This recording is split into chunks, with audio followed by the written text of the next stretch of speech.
who really wants to win the Big Ten West? There were some West Division contenders that entered Week 10 with favorable matchups where they could come out, play well, gain confidence, build momentum towards a possible bid in the Big Ten championship. But it didn't work out for a lot of these teams. Is there any team right now in the Big Ten West that can play really well in the last 3 games of the season and establish themselves as the leader in the clubhouse, as the favorite to get to Indianapolis? From LA to Piscataway, all Big Ten all year long. This is Big Ten 10.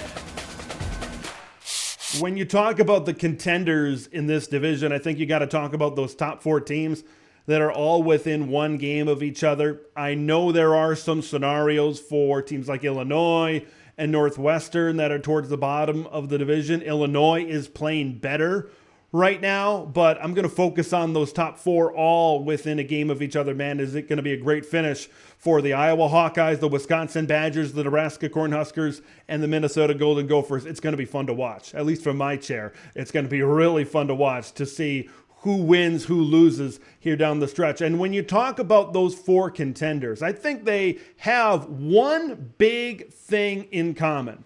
They are not the best version of themselves here at the end of the season. And I think a big reason why these 4 are not the best version of themselves is because of injuries. Now, there's multiple reasons, and there's different reasons for different teams, but if you take a look first at Wisconsin, Tanner Mordecai, Ches Malusi, Braylon Allen, those might have been the 3 biggest parts to your offense and maybe your entire football team at the beginning of the season. You look at the Iowa Hawkeyes, right? Your quarterback, your 2 tight ends. Once again, the 3 biggest parts of your offense go down, and then you look and you see what Iowa has left, right? They didn't, I don't think, had a ton in terms of offense to start, and now with the injuries, they've gotten down to Deacon Hill and what this offense continues to look like in Iowa City. Nebraska has been decimated by injuries as well. Even though Minnesota is getting healthier,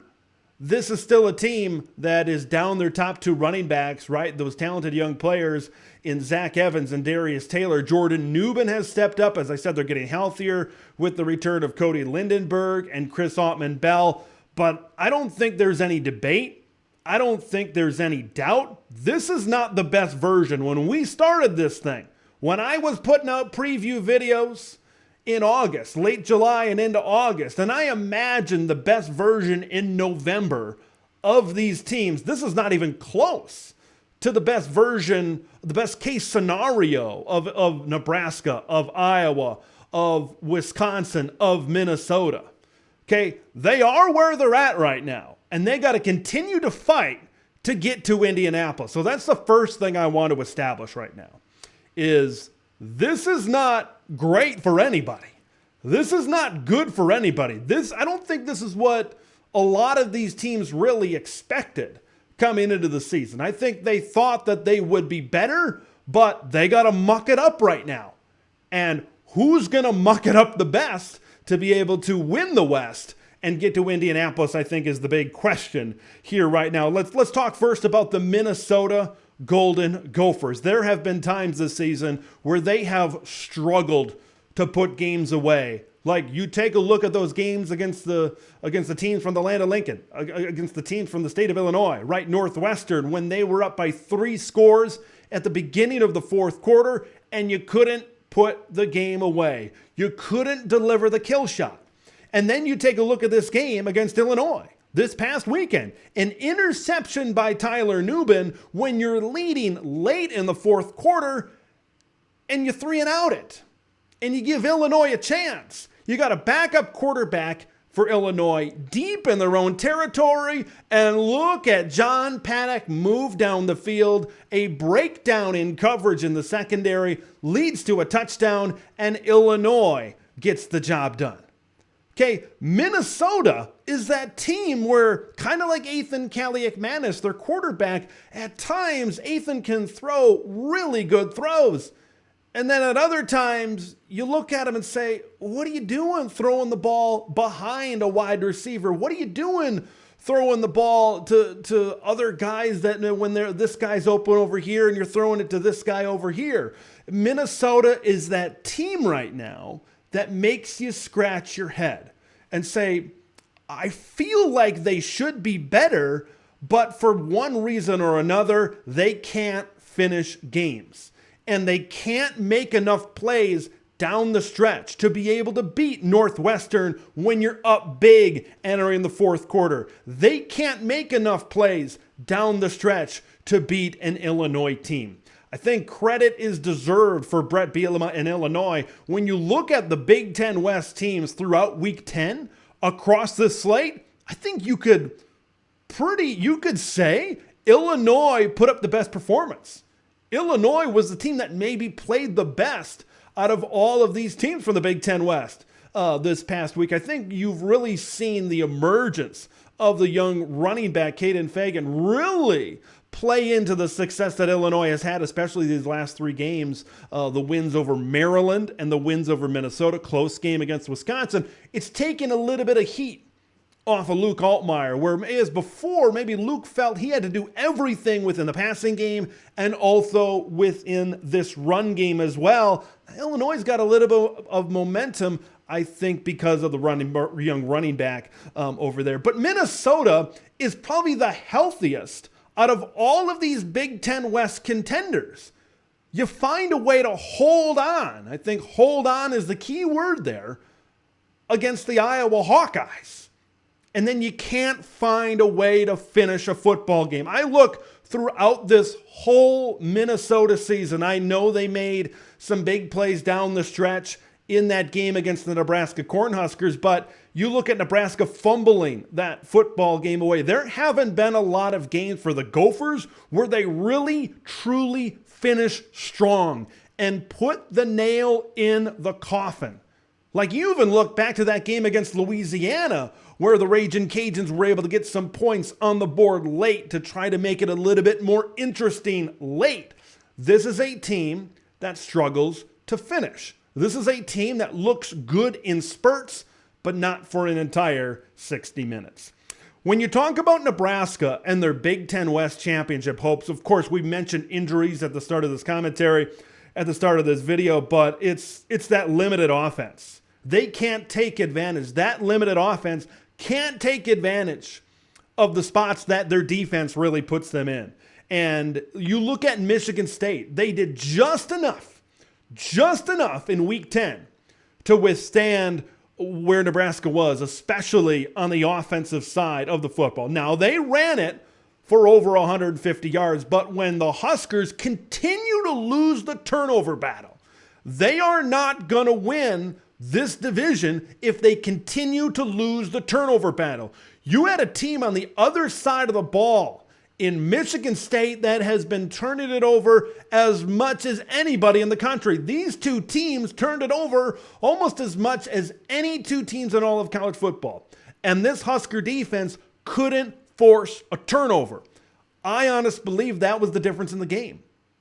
Michigan State protecting the football versus Nebraska not protecting the football. The injuries have made this team so different. I think Marcus Satterfield he's had to kind of flip things around, and they've really had to think on the move in terms of their offensive philosophy. And they're not the only Big Ten West team that has had to do that so far this season. It's going to be tough. I look at Nebraska, I just don't know if that. Look, none of these teams are great on offense. I understand that. I just, if you can't protect the football, you're not going to beat a team that like Iowa that really capitalizes on those types of mistakes that other teams make. That's the one thing for the Nebraska Cornhuskers. If they could protect the ball, if they could win the turnover battle, I think this is a team, even though they're not at their best right now, even though they've been decimated by injuries. If they could protect the ball, this is maybe a team that could win this division. But I think that could be the kryptonite that ends up keeping the Huskers out of Indianapolis. So Iowa appears to be the leader in the clubhouse right now, okay? I know this is not a great football team, okay? And I know this is a team that's probably not going to score over 17 points the remainder of the season, at least offensive points right now. But when I look at the remainder of their schedule, like look at games against like Rutgers and Nebraska, those two games, this defense and this special teams, they can win those two games by themselves. Right now, Illinois is kind of that team right now that's looking better on the offensive side of the ball, and that, maybe could go either way right now, and maybe Illinois' offense could get something going possibly against this Iowa defense. This Illinois offense is the best offense that Iowa is going to face for the remainder of the season. I think that's going to be a very interesting matchup, especially if Brett Bielema has some bowl eligibility possibly on the line. There's going to be some motivation possibly to lock that up at that point in the season. They can win every one of these games, I think, with their defense and their special teams. But they can lose every single one of these games with their offense, right? Their offense, it is what it is right now. You've got a lame duck offensive coordinator. You need to try a way to muck up these games as much as you can. You need to find a way to get those special teams play, to get that block punt like you did against Northwestern, to get your offense short fields where they only have to go 15 yards, 20 yards to get a field goal with Drew Stevens, and we know how good he's been this season, to possibly get that run game going just a little bit. That offensive line, you just need to go a little bit further to get some room for guys like LeSean Williams and Jazz Patterson. And then I take a look at the Wisconsin Badgers. Boy, when you take a look at flipping around philosophies and really jumping from one thing to the next and constantly having your personnel change, it's Phil Longo in this Wisconsin offense. I think he came into the season where they wanted to throw it a little bit more, and then they realized, I think this is a Wisconsin football team right now. Our success comes in the run game. Ches Malusi goes down, and then they maybe have to adjust it just a little bit. Now Tanner Mordecai goes down. Now we really have to lean into Braylon Allen.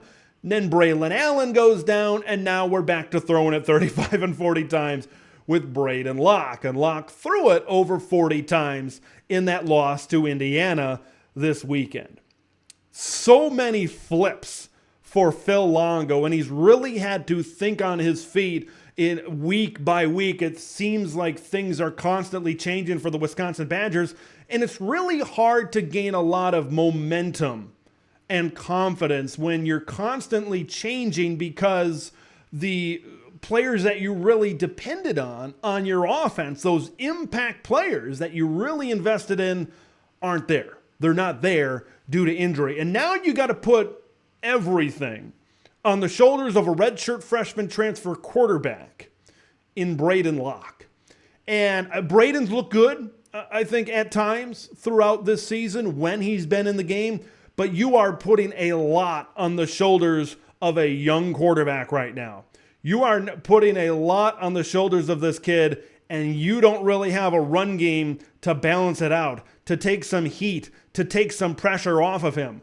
Right now, the pressure is on Braden Locke and these wide receivers to move the football down the field.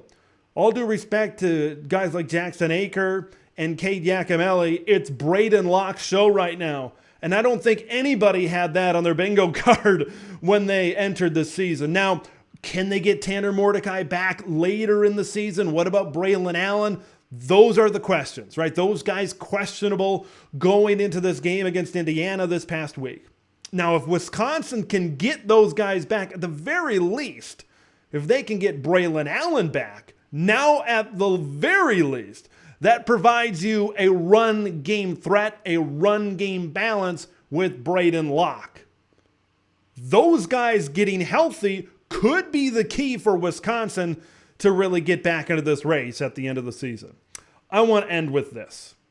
Okay, anybody can say anything about the Big Ten West. That Iowa Northwestern game, to me, this last weekend was very entertaining because one singular play can change this thing. Whereas you watched Washington USC like I did tonight, and boy, you can score 3 touchdowns and it might not matter because the other team can come back and score 4 touchdowns kind of a thing. Every play, every yard is crucial in a game like an Iowa and a Northwestern and some of these Big Ten West games down the stretch.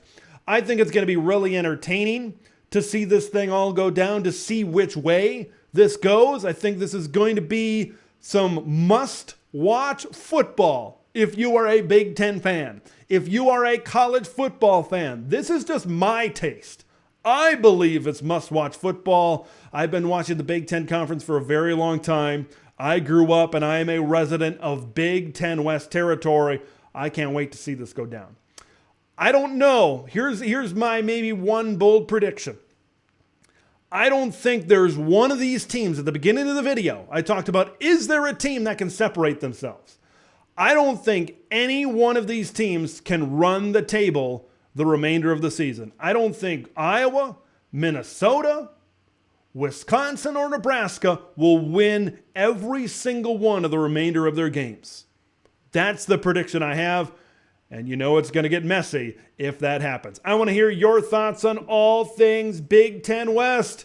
It was a rough weekend for 3 out of those 4 teams, almost 4 out of 4 for that Iowa Hawkeye game against Northwestern. Do you think one of these teams can run the table the rest of the season? Or could we see something like a 4-way, a 5-way tie maybe even going into the last week of the season? Iowa against Nebraska, Minnesota against Wisconsin. You could see some head-to-head matchups determining who goes to Indianapolis. Leave all things Big Ten West comments in the comments below. I'm Big Ten Ted. We will see you in the next one. Thanks for watching Big Ten Ted, where it's all Big Ten all year long. Make sure to like the video to spread the word of Big Ten Ted to the masses, and subscribe to the channel for updates on Big Ten content that drops every day.